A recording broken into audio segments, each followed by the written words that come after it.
até o 10. Evangelho de Jesus Cristo, segundo escreveu o apóstolo Lucas, capítulo 19, versículo de número 1 ao 10, uma história bastante conhecida. Eu uma vez ouvi uma pregação maravilhosa sobre esse texto. A primeira vez que eu ouvi Billy Graham pregando, ele pregou esse texto, aquela pregação me marcou, ainda no início da minha carreira ministerial. E embora seja um texto simples, nós o consideramos simples, né? Não deveríamos. É um texto com muito aprendizado para a gente. Evangelho de Lucas, capítulo 19, versículo de número 1 ao 10, diz assim: Zaqueu, o cobrador de impostos. Jesus entrou em Jericó e atravessava a cidade. Havia ali um homem chamado Zaqueu, que era chefe dos publicanos e rico, o qual procurava ver Jesus, mas sendo de pequena estatura, não conseguia por causa da multidão. Então correu adiante e subiu numa figueira brava para vê-lo, porque passaria por ali. Quando Jesus chegou àquele lugar, olhando para cima, lhe disse: Zaqueu, desce depressa, pois hoje devo ficar em sua casa. E ele desceu rapidamente e recebeu-o com alegria. Todos os que viram isso começaram a murmurar, dizendo que ele se hospedava com homens pecadores. Enquanto isso, Zaqueu se levantou e disse: Senhor, resolvo dar a metade dos meus bens aos pobres, e se defraudei alguém, restituo 4 vezes mais. Então Jesus disse: Hoje a salvação entrou nessa casa, pois que também este é filho de Abraão, porque o Filho do Homem veio buscar e salvar o que estava perdido.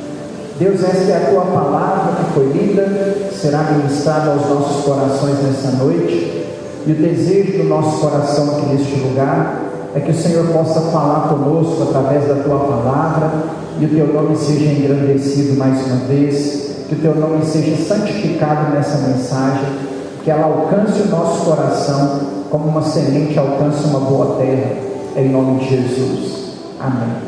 Pode se sentar, meu irmão. Como diz, talvez nós consideramos esse texto simples, porque ele é um texto muito comum, muito conhecido de muitas pessoas, né? Todos nós que estamos aqui somos cristãos praticamente, e já ouvimos falar sobre Zaqueu. A história de Zaqueu já era uma história muito famosa nas páginas do Novo Testamento, e se tornou ainda mais famosa com a canção do Regis Danese, né, que colocou muito bem as palavras desse texto dentro de uma melodia e fez uma canção que ecoou e continua ecoando por todo o Brasil. Então a história é uma história bastante conhecida. Eu sempre gosto de chamar a atenção para alguns pontos que muitas vezes nós compreendemos de maneira errada nesse texto e não podemos ser injustos com Zaqueu. Uma das maiores injustiças que são cometidas com Zaqueu na interpretação de muitos pregadores é que Zaqueu era um mau caráter, ladrão. Tem gente, eu já vi pregadores chamarem Zaqueu de ladrão. E Zaqueu não era mau caráter, Zaqueu não era um ladrão. O que Zaqueu faz aqui no texto é um desafio diante de um grupo de pessoas que estão caluniando contra ele, falando uma mentira, chamando ele de pecador, porque ele era um cobrador de impostos. Evidentemente, os judeus, principalmente os escribas e fariseus, que é quem está aqui nesse texto, eles não se dão bem com um publicano, né? O que era um publicano? Um publicano era um judeu puro sangue, que aceitava trabalhar para Roma, cobrando impostos romanos dos judeus. A princípio, quando essa função começou, ela não era uma função ruim.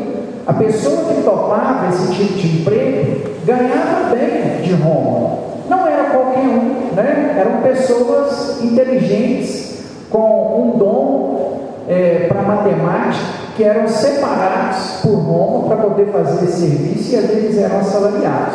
Eles começaram a ser mal vistos quando os impostos começaram a ser cobrados de maneira exorbitante. Os impostos que começaram a ser cobrados por Roma foi aceito pelos judeus, só que a taxa não era tão abusiva. No período dos Macabeus, no período interbíblico, Roma, conquistando o mundo, chega para os judeus e fala: ao invés de guerrear contra vocês, eu tenho um acordo. Nós construímos para vocês um templo, você entrega o governo político para a gente, nós vamos reverter parte dessa arrecadação na construção de estradas e do templo, e depois a gente fica com os impostos, que vai ser a taxa X. Os judeus toparam, porque a taxa era pequena. Depois do negócio superfaturado, era mais ou menos o Brasil da vida. Quando o templo ficou superfaturado, eles começaram a aumentar os impostos judeus, e aquilo virou uma sobrecarga. Quando os publicanos começaram a cobrar impostos, a ideia era boa. Na cabeça do judeu, ele pensou assim: não, quem vai cobrar impostos de nós é o nosso irmão de fé, irmão de sangue, filho de Abraão. Ou seja, ele vai ser justo. Roma teve essa liberdade de que quem cobrasse os impostos fossem os próprios judeus, que arrecadassem o dinheiro e mandassem para Roma. No início era tudo mil maravilha. Com o passar do tempo, as taxas dos impostos aumentaram, o pessoal ficou contrariado com o que Roma cobrava de imposto, e para completar, quem cobrava o imposto era judeu. Então, esse judeu que era o cobrador de imposto passou a ser chamado de publicano. Judeu nenhum gostava do publicano, porque ele trabalhava a favor de Roma. E a turma que está aqui na casa de Zaqueu, chamando ele de pecador, o pecado atribuído sobre a vida de Zaqueu é o fato dele trabalhar como publicano. Zaqueu, isso aqui é importante para a nossa mensagem de hoje. Zaqueu não está mergulhado no pecado, no sentido de adultério. Zaqueu não era ladrão, Zaqueu não estava prostituindo, Zaqueu não estava defraudando ninguém, Zaqueu não era mentiroso, Zaqueu não deixava de cumprir a lei, Zaqueu não tinha nenhuma enfermidade, ele não era enfermo, Zaqueu não tinha problemas com dinheiro. O texto que nós lemos diz que ele era rico. Essa informação que eu acabei de dar é importante para a nossa mensagem de hoje. Zaqueu é um homem reto, íntegro e honesto. E diante da calúnia de ser chamado de pecador, ele se levanta no meio do grupo e fala assim: metade do que eu tenho eu resolvo dar aos pobres, e se roubei em alguém alguma coisa, pode falar agora, que eu restituo 4 vezes mais. Naquele grupo de pessoas, ninguém levantou a mão: porque você me deve, pode me pagar então, é 100 denários, você falou que é 4 vezes, quero 400, pode me dar aí que você me deve. Não, Zaqueu fala isso no sentido assim, vamos supor, eu não devo ninguém aqui dos irmãos nessa noite, eu falo assim, se tem alguém que eu estou devendo aí, fala aí que eu vou pagar. Foi isso que o Zaqueu fez, O Zaqueu pôs na mesa uma proposta que ele sabia da sua honestidade. Se eu defraudei, vocês estão me chamando de ladrão. Se eu defraudei alguém, fala, porque eu vou restituir 4 vezes mais do que eu defraudei. Então nós precisamos corrigir a injustiça que é feita com Zaqueu. Ele não é ladrão, ele é um homem reto, íntegro, e que a partir desse momento que recebe Jesus na sua casa, ele tem o coração transformado e resolve doar a metade do que ele tinha aos pobres. Não é o valor financeiro em si, tá? Jesus não estava aguardando do Zaqueu um valor financeiro, não era essa a questão. É a decisão do se desprender, o se desprender daquele cargo, o se desprender do seu dinheiro, o querer caminhar de maneira correta. Jesus olha e fala assim: hoje chegou salvação nesta casa.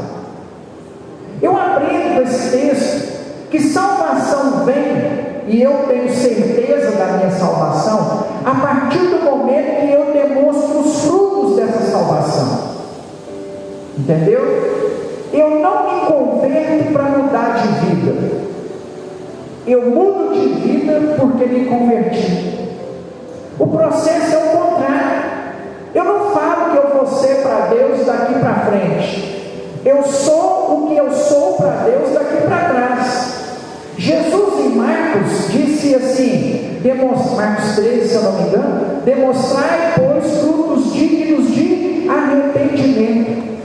Eu não falo que eu vou ser para Deus, eu mostro para Deus que eu sou através das minhas atitudes. É nessa atitude que Jesus vira e fala assim: hoje chegou salvação para essa casa. Como eu disse aos irmãos, agora entrando na nossa mensagem, a história de Zaqueu, ela tem muitos ensinamentos para trazer para nós. Vários ensinamentos, eu mesmo já preguei aqui por diversas vezes. Não com a ótica, com o ponto de vista que eu vou trazer para os irmãos aqui nessa noite. Você já ouviu a história de Zaqueu cantada e pregada por diversas vezes. Eu citei para você, foi a primeira vez que eu vi Billy Graham pregando, ele pregou esse texto. A mensagem do Billy Graham sobre esse texto demorou nem 15 minutos, foi de uns 12 a 14 minutos mais ou menos a mensagem. Há alguns pregadores que verdadeiramente, foi isso que eu percebi quando vi essa mensagem, e Billy Graham estava pregando em um estádio de futebol, mais de 50 mil pessoas estavam ouvindo aquela pregação, aqui no Brasil, inclusive, e aí ele não fez muita coisa. Há uma unção sobre a vida de alguns pregadores que parece que Deus deu assim, só para eles. E Billy Graham, não estou me recordando aqui se ele morreu sim, me ajuda aí, ele faleceu, né? Acho que tem uns 3, 4 anos que ele faleceu isso. Billy Graham tinha uma unção de Deus para ganhar almas. Onde ele pregava, multidões se rendiam aos pés do Senhor, né? Multidões se rendiam aos pés do Senhor. Eu não só conheci, como trabalhei com alguém que se converteu quando o Billy Graham esteve no Brasil pregando no Maracanã. O pastor Manuel de Pontes Baixos, alguém levou ele lá e ele aceitou Jesus na pregação do Billy Graham no estádio do Maracanã. Voltou para Belo Horizonte, foi um especial, era pai de santo, voltou para Belo Horizonte, foi para a igreja depois daquilo lá, né? E o Billy Graham tinha uma unção de Deus, assim, de ganhar almas. Era uma unção. Eu começando a pregar, a caminhada cristã, então tem que ver como que esse homem pregava, né? E aí o Billy Graham pregando sobre Zaqueu, contou a história que nós estamos cansados, não, porque a Bíblia nunca nos cansa, né? Que nós já ouvimos várias vezes. Contou a história do jeito que ela está no texto.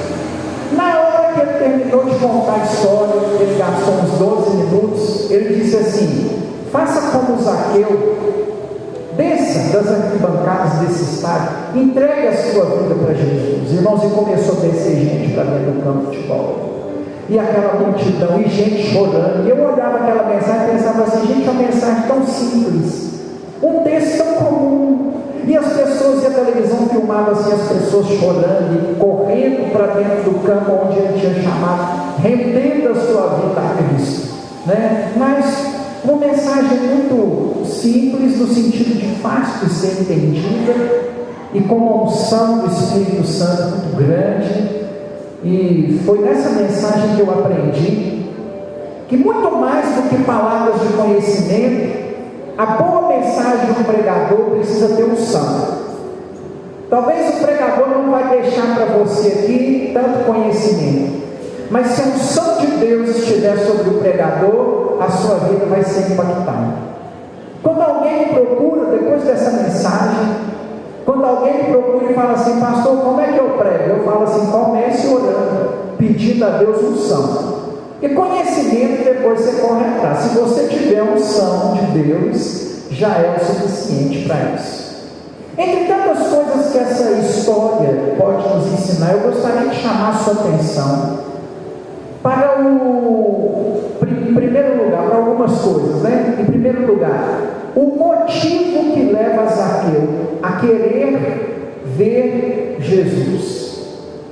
Qual motivo impulsionou Zaqueu a querer passar na frente da multidão por causa de sua pequena estatura, subir em cima de uma figueira, que o texto que nós lemos diz ser brava, no sentido de ter espinhos, de ser difícil subir nela, de não ser algo muito fácil de subir. O que leva Zaqueu a ir ter com Jesus? Primeira coisa que eu quero pensar com você aqui: qual motivo levou Zaqueu a ir para Cristo? Para mim é uma das mais fascinantes passagens entre os milagres de Jesus nas páginas do Evangelho, justamente por causa disso. Sabe por quê?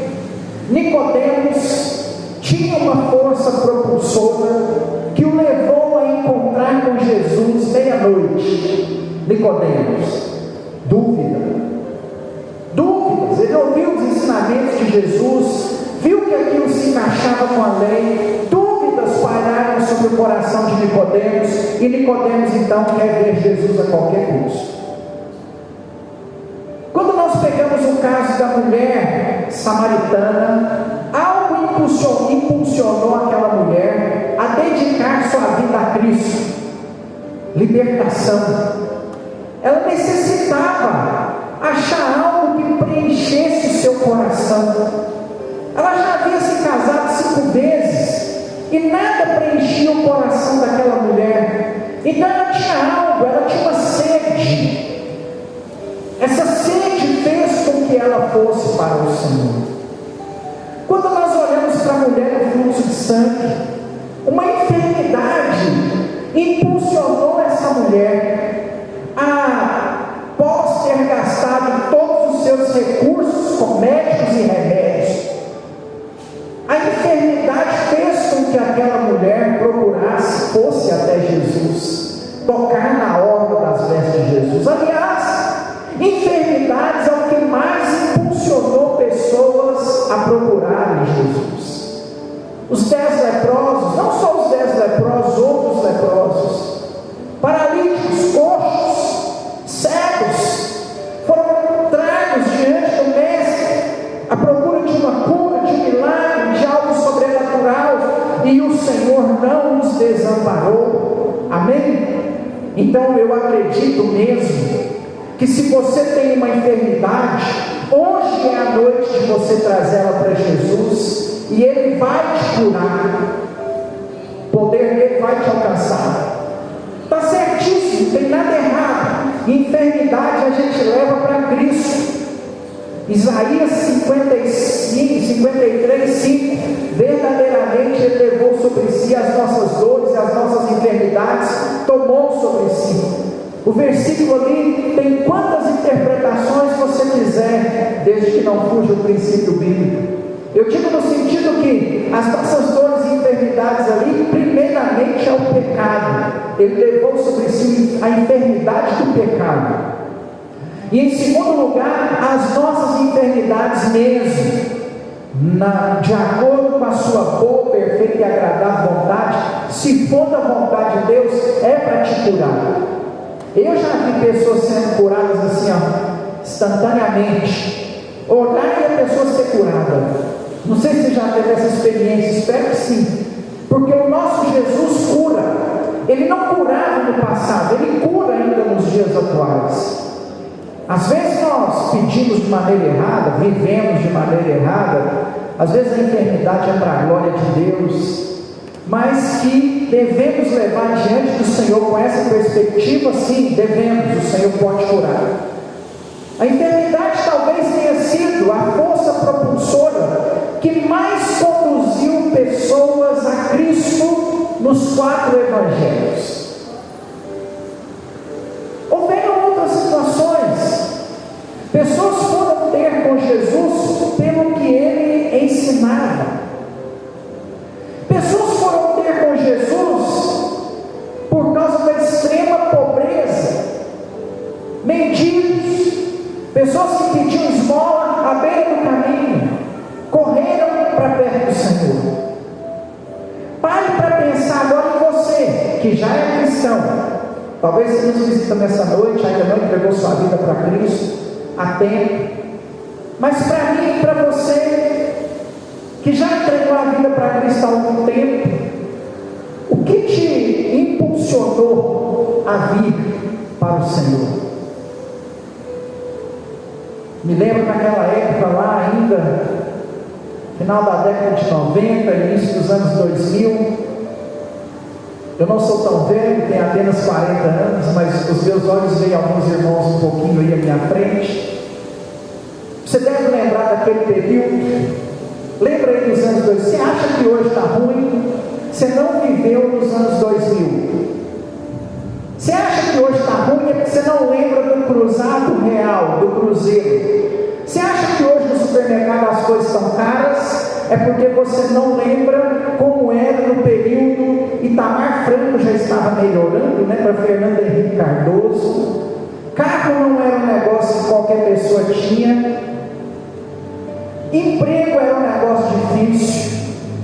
A mulher ainda não tinha conquistado seu espaço na sociedade. Mulher não trabalhava facilmente naquela época como é hoje.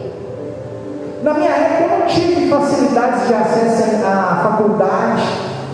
Era formar quantos irmãos aqui? Era tirar o primeiro grau, era uma vitória. Gente, formei o primeiro grau, aleluia. Pouquíssimas pessoas da sua geração tirou o primeiro grau.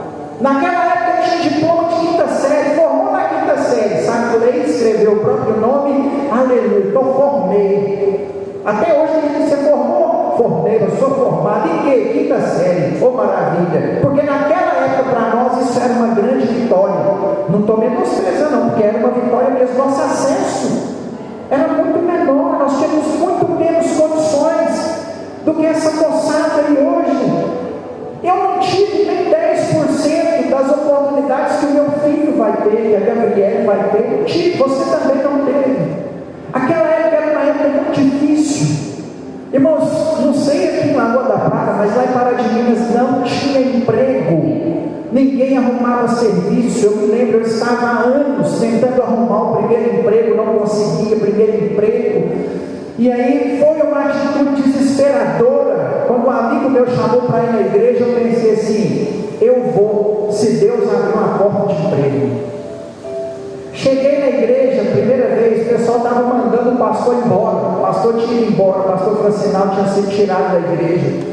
E o pastor João Leão estava lá para reunir com o pessoal, o que ia fazer, como é que ia ser o novo pastor. No dia em questão, ele colocou o Elias para ficar à frente da igreja. Eu estava visitando a igreja naquele dia. Mas o pastor deu uma palavra abençoada, ele pregou sobre o Deus do Salmo 91. Pastor João Leão, eu tive esse privilégio de conhecer o Senhor nesta mensagem, o Deus do Salmo 91. E na hora que ele terminou, eu fiquei com vergonha de lá na frente aceitar Jesus. Depois que o culto acabou, o meu amigo que tinha me levado na igreja falou: por que você não levantou a mão? Eu não, fiquei com vergonha, só eu. Aí nós fomos lá na frente, né, conversar com o pastor depois. E na hora que o pastor pediu a igreja para ficar de pé após a mensagem, ele falou assim: ora e pede o Deus onipotente, porque Ele está aqui para ouvir sua oração.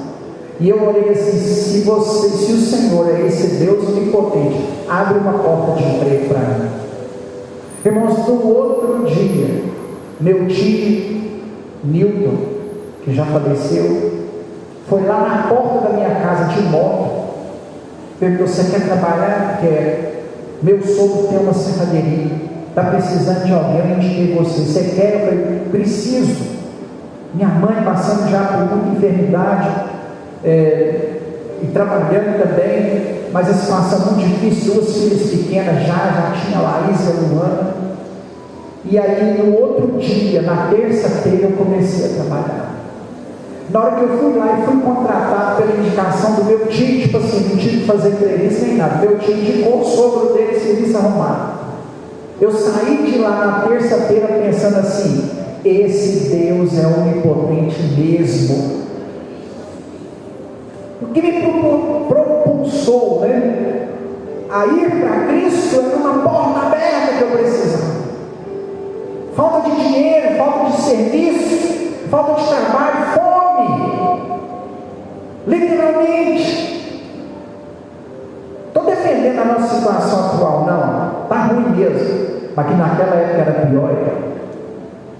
Irmãos, Para Zaqueu, não há um motivo específico para ir encontrar Jesus.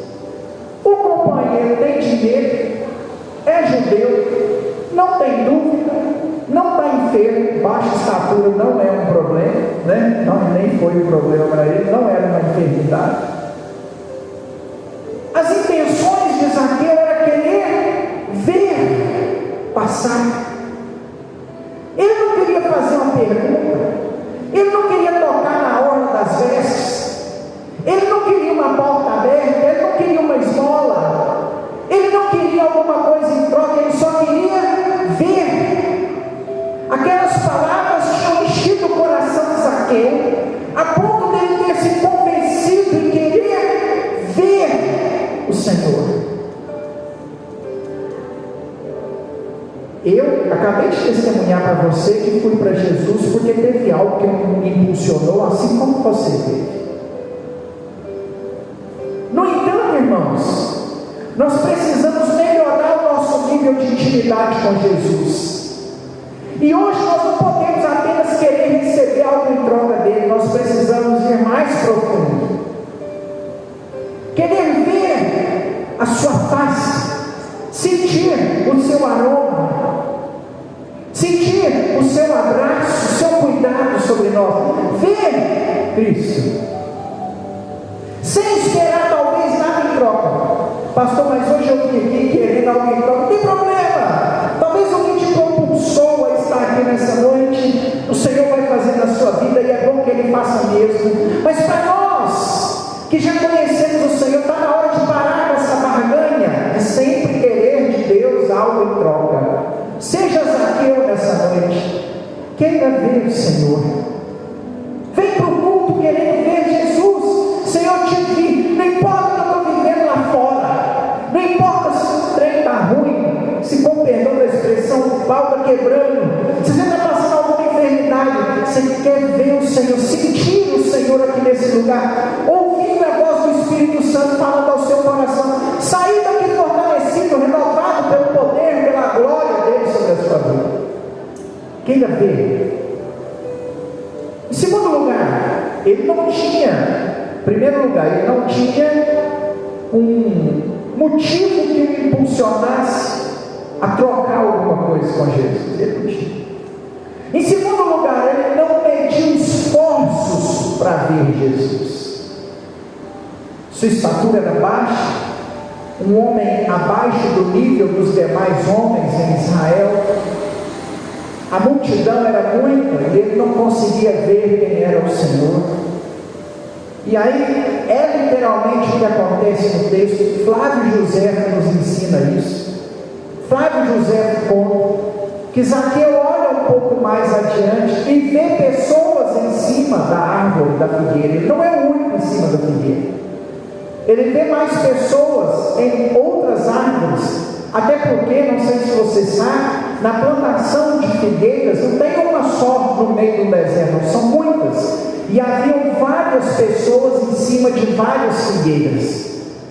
E o Zaqueu passa um pouco adiante e sobe em cima de uma das muitas figueiras e se coloca entre outras pessoas que tinham subido nessas árvores para ver o Senhor. Nós estamos, irmãos, em início de ano. Hoje é apenas o primeiro dia útil de 2025. Hoje é quinta-feira, o primeiro dia útil de 2025. Nós temos ainda um ano inteiro pela frente. E para que nós possamos ver Deus, ver Jesus ao longo desse ano, nós temos que agir. Muitas pessoas querem ver o Senhor, mas estão paradas, estagnadas, acomodadas, esperando a coisa acontecer. Se você ficar esperando as coisas acontecerem, você vai terminar mais um ano frustrado. Porque talvez lá em 2024 você pensou assim: vai ser o ano de Deus, aleluia, Deus vai agir, mas você não fez nada. Em contrapartida, Deus também não fez nada. Aí chegou no final do ano, você está assim: Deus não fez. Mas se você agiu, alguma coisa por você em 2024? Se nós queremos algo de Deus, irmãos, nós precisamos agir. Não é só a história do Zaqueu que me ensina a agir. O Nicodemos marcou um encontro meia-noite. A mulher do fluxo de sangue se arrastou no meio da multidão. O cego à beira do caminho saiu gritando. Os leprosos saíram do leprosário e foram encontrar com Jesus. O paralítico tomou a sua cama. O cego se prontificou, deixou Jesus sujar os olhos dele de barro, para que nós possamos ver a ação de Deus. Isso aí é inquestionável. Nós temos que agir. Comece a agir, a fazer. Não fique sentado esperando o bonde passar. Não fica sentado, como diria o poeta Raul Seixas, né? Sentado na beira de um apartamento, fumando um cigarro, esperando a morte chegar. Não entra nessa filosofia, não. Senão a morte vai chegar, a vida vai passar, e você não vai experimentar nada de Deus. Ontem, na hora que eu deitei, eu comecei a refletir sobre a vida. Confesso para você que me deu até um certo pânico em algum momento. E pensando sobre a vida, eu concluí um pensamento, antes de dormir, que passa rápido demais, irmãos. 80 anos, 70 anos, se a gente chegar lá, a mãezinha do Silvio com 90, a Ieda mais o Marcos, devem ser os mais velhos da igreja aí, 84, 80, 84 anos, passa assim.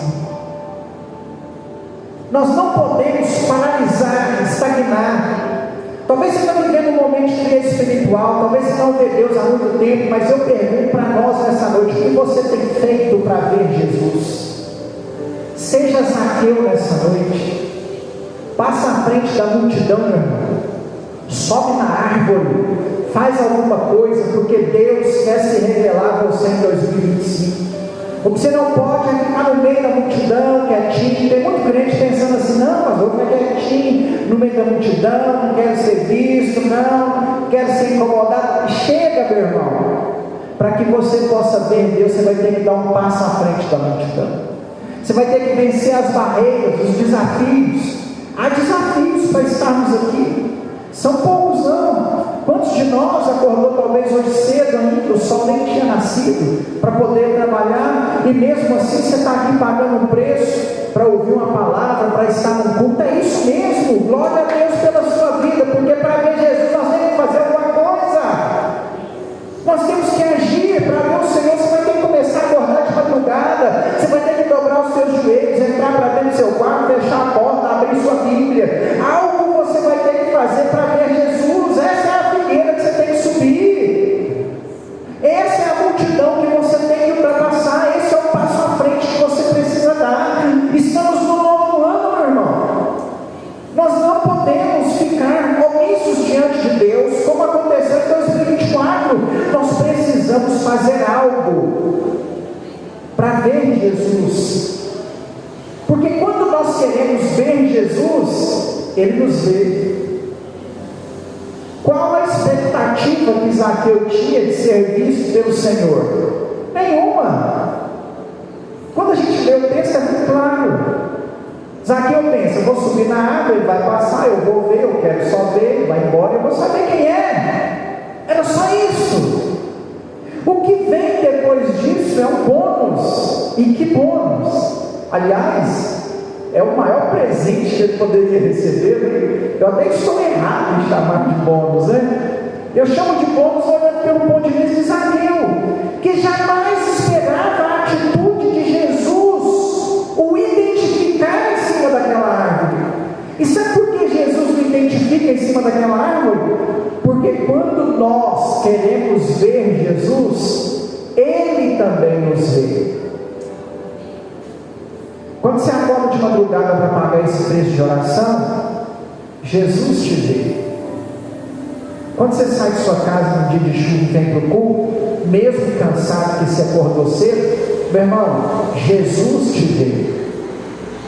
Não sei se o pastor te vê, não sei se o irmão te vê, mas eu sei que Jesus te vê.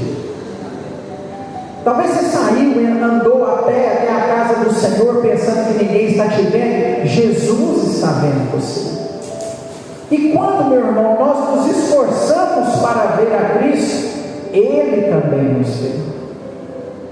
Ele vê a nossa lágrima na alta madrugada pedindo a Ele. Ele vê. Você pode achar que não, talvez você pense que as circunstâncias estão adversas e você está caminhando sozinho, mas Ele está vendo você. Ele está te vendo. Porque foi isso que aconteceu com Zaqueu. Ao ver, Jesus vai dar uma recompensa muito grande para Zaqueu. Vai falar para ele assim: hoje convém pousar em sua casa. Irmãos, mais do que ver a Jesus, Zaqueu o recebeu em sua casa. Isso é profético para nós. Quando nós pagamos o preço para ver o Senhor, só para ver Jesus, Ele vai muito mais além do que isso. Ele faz morada. Ele vem visitar a sua casa. Eu até acho que o Rez da Nese errou um pouquinho, né? E o Zaqueu não falou: entra na minha casa, Jesus. Nem a música agora pentecostal que a irmã, acho que é Sara Valesca, não sei, canta: vem na minha casa, Jesus. Pode falar para Jesus na sua casa, não tem problema não. Acho que o centurião lá falou, né, de Cafarnaum. Não, nem ele falou, né? Vai na minha casa, não, Jesus, manda só uma palavra. Nem ele falou para ir na casa. Aqui, irmãos, foi algo maior, porque quando nós queremos ver Jesus, Ele vem fazer morada, é profético, Ele vai fazer mais do que você espera que Ele faça, bem mais. E ainda não acabou. Quando Jesus está na casa e o Zaqueu resolve abrir o coração, se desprender de tudo que ele tinha, aí vem o prêmio máximo, a coroa da vitória, a cereja do bolo, o fechar com chave de ouro. Quando a gente está lendo o texto e Jesus fala, você pensa, até o evangelista acabou com a história, né? Acabou. Na hora que Jesus falou, acabou, só conta outra, porque isso aqui é o imprescindível. Alguém que começou a tarde querendo ver Jesus, de repente escuta assim: hoje salvação chegou nessa casa. Acabou a história. Não precisa de mais nada, porque quando salvação chega na nossa vida, irmãos, nos completa.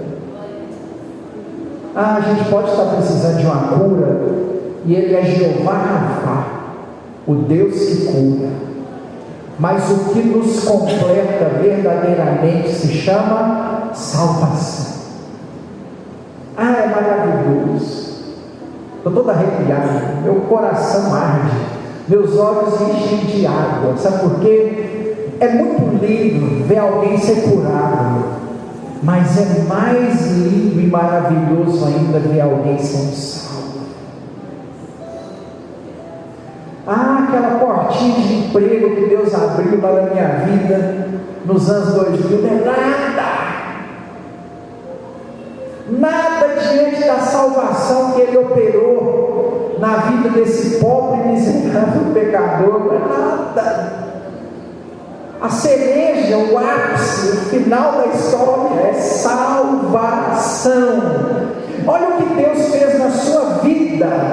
Talvez a mola propulsora foi uma enfermidade, uma porta aberta, uma solução do seu casamento, uma vida financeira destruída. Talvez o que te trouxe a procurar Jesus foi alguma coisa, mas olha o que Ele fez na sua vida. Escreveu o seu nome no livro da vida, e quando se fizer chamado, Ele vai falar: Thaís, Tiago, fez, Senhor, aleluia. Nada é melhor do que isso, irmãos. Quando Jesus fala: hoje chegou a salvação dele, nem o evangelista teve mais o que fazer. O pessoal acabou a festa, discutiu sobre o assunto e foram embora, e o Zaqueu ficou em casa feliz e viveram felizes para sempre. Nem esse desfecho e a história deu, acabou a história. Hoje houve salvação nesta casa, porque este também é filho de Abraão. Acabou. Às vezes nós precisamos só querer ver o Senhor e as coisas acontecem. Tudo que você precisa, meu irmão, nessa noite é querer ver Jesus. Tudo que nós precisamos nesse ano de 2025 é querer ver Jesus. Passa à frente da multidão em 2025. Sobe na figueira brava em 2025. Queira ver o Senhor em nome de Jesus. Amém? Você pode aplaudir por isso? Glória a Deus.